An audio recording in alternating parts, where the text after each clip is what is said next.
விடுதலை சிறுத்தைகள் தலைவர் திரு தொல் திருமாவளவன் அவர்கள் வர முடியாம போச்சு. தளபதி விஜய் அவர்கள் மாநாட்டிற்கு பிறகு அரசியலை வீட்டிலிருந்துதான் நடத்தி கொண்டிருக்கிறார் என்று பல விமர்சனங்கள் முன்வைக்கப்பட்டிருந்த நிலையில் ஆளும் கட்சியான திமுக விஜய் அவர்களை பல முறை குறை சொல்லி களத்தில் இறங்காமல் வீட்டில் இருந்து விநியோகப் பொருட்களை இலவசமாக கொடுப்பது எந்த விதத்தில் நியாயம் என்று திமுகவின் அமைச்சர்கள் வசைபாடினார்கள். அதை சற்றும் தாமதிக்காமல் அண்ணல் அம்பேத்கர் அவர்களது நூல் வெளியீட்டு விழாவில் ஒற்றை வார்த்தையால் ஒட்டுமொத்தமாக திமுகவின் கூட்டணியவே உடைத்துவிட்டார். நாங்கள் வெளியே வந்தால் உங்களுக்குத்தான் ஆபத்து என்பதற்கேற்பதான் விஜய் அவர்களது தொண்டர்கள் தற்பொழுது கருத்துக்களை இணையதளங்களில் பதிவு செய்து வருகிறார்.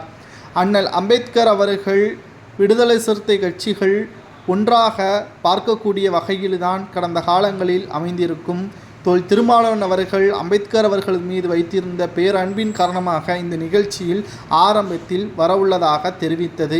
ஆனால் விஜய் அவர்கள் அரசியல் பயணத்தை அடுத்த கட்டத்திற்கு கொண்டு செல்வதும் மாநாட்டில் பேசிய சர்ச்சை வார்த்தைகளும் திமுகவின் கூட்டணிக்கு நெருக்கடியை ஏற்படுத்தும் விதமாக திருமாவளவனுக்கு ஏற்படுத்தியிருப்பதையும் விஜய் அவர்கள் மேடையில் போட்டு உடைத்து விட்டார்.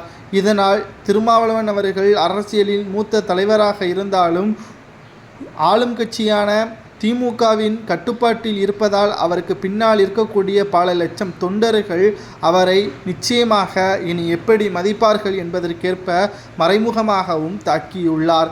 இதனால் விடுதலை சிறுத்தை கட்சியின் பொதுச் செயலாளர் ஆதவ் அர்ஜுனா அவர்கள் தமிழகத்தில் மன்னராட்சிதான் நடைபெறுகிறது என்பதையும் வெளிப்படையாக பேசிவிட்டார்.